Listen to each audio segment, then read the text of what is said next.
and principles of the UN Charter and strengthening the UN-centered international system.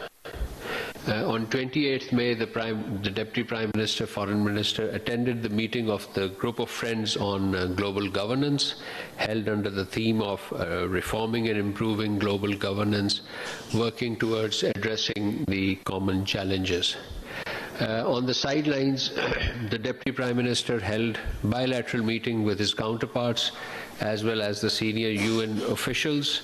These included the Secretary General of the United Nations, the Foreign Minister of Azerbaijan, Bahrain, Cambodia, China, Colombia, Costa Rica, Cuba, the Czech Republic, Indonesia, Panama, and the Minister of State for Foreign Affairs of Portugal.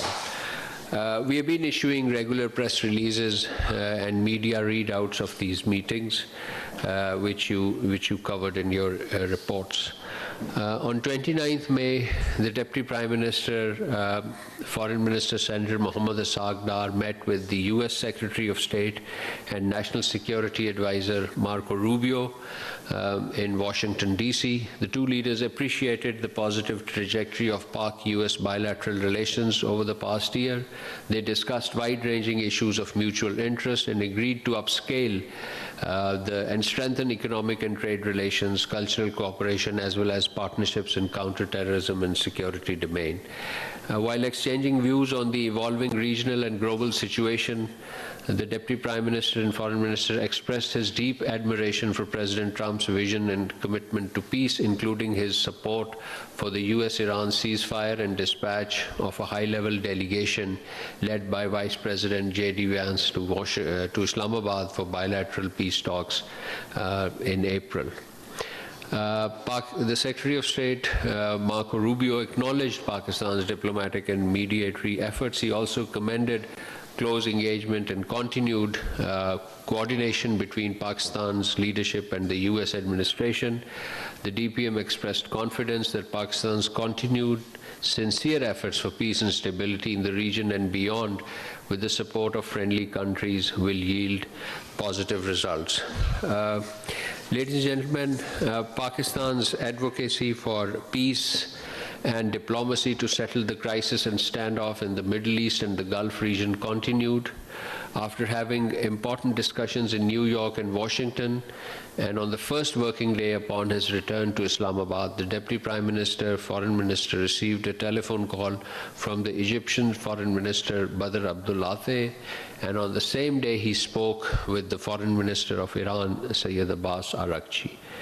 The next day he spoke with Kuwait's Foreign Minister, Sheikh Jarrah Jaber Al-Ahmad Al-Sabah, and issues pertaining to evolving regional and international developments, and the standoff in the Middle East and the Gulf was discussed. Ladies and gentlemen, let me also point out that in the similar vein, as part of our efforts for peace and stability, the Prime Minister received a telephone call from the Iranian President, Dr. Masoud Pezeshkian. This was on the 4th of June.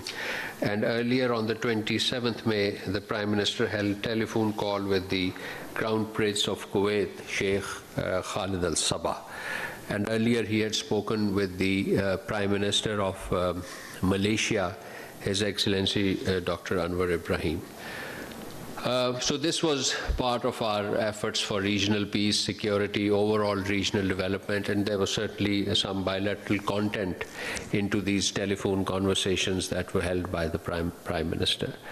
Another important development, ladies and gentlemen, this week was the visit of European Union's High Representative for Foreign Affairs and Security Policy, and the Vice President of the European Commission, Ms. Kaja Kallas, to Pakistan on the 1st of June. During the visit, the DPM Foreign Minister and the European High Representative co-chaired the 8th session of the Pak-EU Strategic Dialogue. The dialogue is the highest level platform for structured discussions between the two sides. During the visit, the EU High Representative also called on the senior leadership, including the President, the Prime Minister, and the Chief of Army Staff and the Chief of Defense Forces. The visit underscored the sustained momentum of high-level political exchange between Pakistan and the EU and reflected a shared commitment to further strengthen Pakistan-EU partnership. A Pakistan-EU joint statement was also issued, which you covered extensively. Finally, ladies and gentlemen, this week you must have seen that the 8 foreign ministers from the group of 8 countries, that is Pakistan, Egypt, Turkey, Indonesia, UAE, Saudi Arabia, Qatar, and Jordan, issued a joint statement that strongly condemned the continued incursion by extremist Israeli settlers into Al-Aqsa Mosque, Al-Haram al-Sharif, and other measures by Israeli forces aimed at undermining the sanctity and status of the Islamic and Christian holy sites in the occupied Palestine. The group of foreign ministers further denounced Israel's ongoing measures aimed at altering the historical, legal, and demographic character of occupied East Jerusalem. They reaffirmed their rejection of any attempt to change the status quo while recognizing the special role of the Hashemite custodianship and Jordan's authority over administration of Al-Aqsa Mosque, Al-Haram al-Sharif. The ministers called on Israel to immediately cease all illegal and provocative actions, warning that continued violations risk escalating tensions, instability, and extremism. They also reaffirmed their steadfast support for the Palestinian people, including their right to self-determination and the establishment of an independent sovereign state of Palestine with Jerusalem as its capital, in accordance with international law and the two-state solution. So this, ladies and gentlemen, concludes my opening statement, and I'll open the floor for question answers.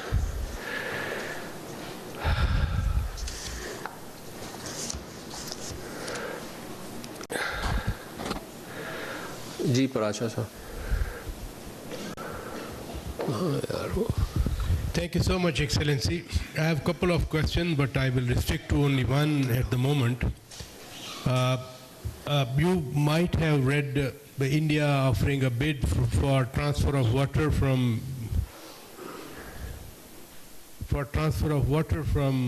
Chenab to Bias. Pakistan forfeited its rights on the eastern waters in lieu of its rights on western waters like Chenab.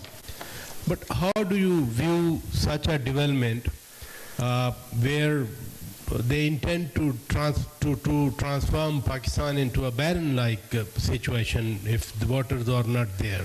Secondly, we heard with a bang that stopping water will be tantamount to declaration of war against Pakistan. So when practically it's happening, what are the options for Pakistan? Thank you, sir. Yes, we have seen this report as well as the public tender document issued by the Government of India, that India has invited bids for Chenab, Chenab Beas Link Tunnel project with the intention of transferring 1.9 million acre-feet of water annually from Chenab River into the Beas system, and this acreage is an estimate right now. Such an interbasin diversion of water of the Chenab into Beas River system constitute a grave violation of not just of the Indus Water Treaty, but also of the laws of treaty, particularly the Vienna Convention on the Laws of Treaty, as well as broader framework of international water law, including the principles reflected in the 1997 UN Convention on Water Courses. The second project, in addition to this, which also I would like to mention here, is the proposed silt flushing of the Salal Dam reservoir in Riyasi districts of Indian illegally occupied Jammu and Kashmir. This is a deeply concerning development. It would provide water control capability that is not permissible under either the international Indus Water Treaty or the 1978 Salal Agreement. India has neither officially communicated nor shared any notice of these projects, nor it has sought consultations in this regard. These projects confirm that India seeks to weaponize water. This carries dangerous implications not only for Pakistan's economy, but also for regional stability and international peace and security. Pakistan has exercised restraint and responsibility, and we remain committed to dialogue and peaceful resolution of disputes. However, any illegal action, any illegal measure to endanger Pakistan's water, food and economic security, as well as the survival and well-being of its 250 million people, is unacceptable. Such action amount to further destabilization of South Asia with potential grave consequences for the people of the entire region. Under the Indus Water Treaty, Pakistan is entitled to receive for unrestricted use the water of the western rivers, and these were in lieu of the eastern rivers, for the rights of the eastern rivers that were given to India. Pakistan retained all options necessary for safeguard right and entitlements under the treaty and to protect its vital national interest. And let me emphasize, we retain all options in this regard. The international community must call upon India to desist from any form of water coercion, abandon projects that seek to stop or reduce or divert water flow legally belonging to Pakistan, and restore full and faithful implementation of the Indus Water Treaty. Thank you so much, spokesperson. The Swiss ambassador to India, she recently visited the occupied territory of Indian occupied territory of Jammu and Kashmir, and she said that, the quote, "We also explored opportunities for future collaboration in vocational training, hospitality, food processing and tourism." My question is, with Jammu and Kashmir being an internationally recognized dispute, has this matter been taken up with the Swiss side for their ambassador to visit a disputed territory, and not just, let alone, trying to invest there in a disputed territory, which she is posing, by her impressions, is they're recognizing it as India's sovereign territory? Thank you. Jammu and Kashmir is an internationally recognized international dispute. The visit of any international personality does not alter the status of the Jammu and Kashmir as an internationally recognized dispute whose resolution is to be achieved through independent, impartial plebiscite. And in this regard, Pakistan remains in touch with the international community, with the respective governments, to discuss this issue, to brief them on the situation of grave human rights violations that are taking place in the Indian illegally occupied Jammu and Kashmir, and particularly its larger security dimensions with respect to peace and stability of our region and beyond. And in the same vein, we remain engaged with the Swiss governments in this regard. At the end.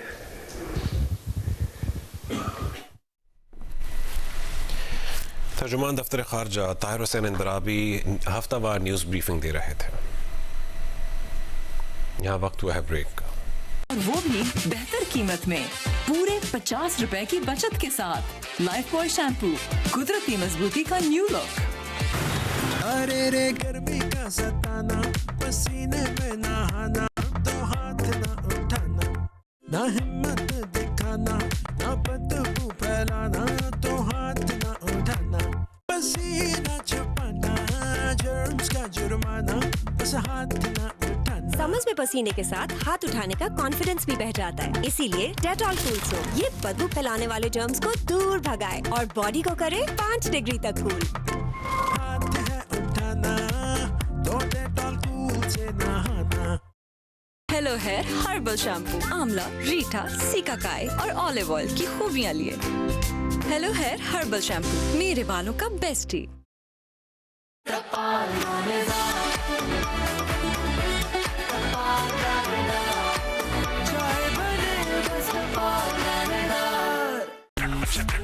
बागी वाले बाद में पहले ठंड में सा मुझे प्यास क्योंकि मुंह में आया बुलबुला लेफ्ट ग्रीन तभी आता नहीं कम मजा जरा ठंड में चा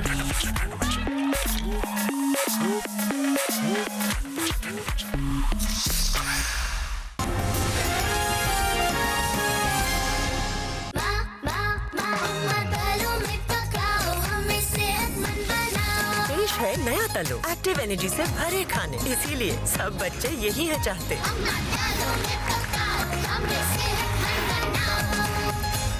सेंसिटिविटी की वजह से लोग अपनी आदतें बदल देते हैं, लेकिन ये इस बात का हल नहीं है। Use the right product, new and improve Sensodyne rapid action 60 seconds में सेंसिटिविटी से आराम देता है। मैं रेकमेंड करती हूँ Sensodyne rapid action because it works. Extra चीज? सॉरी यार। अब जा ही रहा है तो बर्गर में एक्स्ट्रा पैटी, एक्स्ट्रा मेयो और फ्राइज में एक्स्ट्रा मसाला डलवा दे यार। बस। अरे ये भी दे दे, इसमें एक्स्ट्रा फिश डल है तो तू भी ना यार।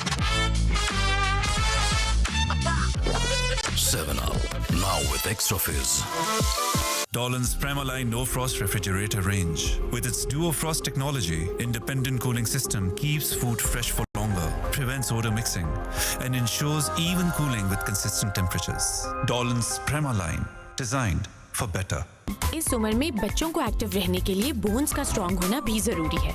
मैं इसे देती हूँ नेस्ले लैक्टोग्रो विद एक्टिव ग्रो, जिसमें शामिल है प्रोबायोटिक्स और खास न्यूट्रिएंट्स बच्चों की ग्रोइंग बोन्स के लिए। Nestle Lactogrow, grow active with active grow. रोने की एक्टिंग अच्छी कैसे कर लेती है? क्या है मावरा का crying secret? Let's find out. It's hair fall. जब भी रोना होता है अपने हेयर फॉल के बारे में सोचती हूँ, आंसू टपक जाते हैं। मेरे बाल। Mawra stop crying, use Sunsilk hair fall solution arginine और विटामिन ई के साथ, जो हेयर फॉल कम करे 10 गुना। ना बाल गिरेंगे ना आंसू। Sunsilk works for me. Cut. Hello, कहाँ हो तुम? अरे क्या बताऊं यार, बम्पर टू बम्पर ट्रैफिक है यहाँ पे। फिल्म ना 2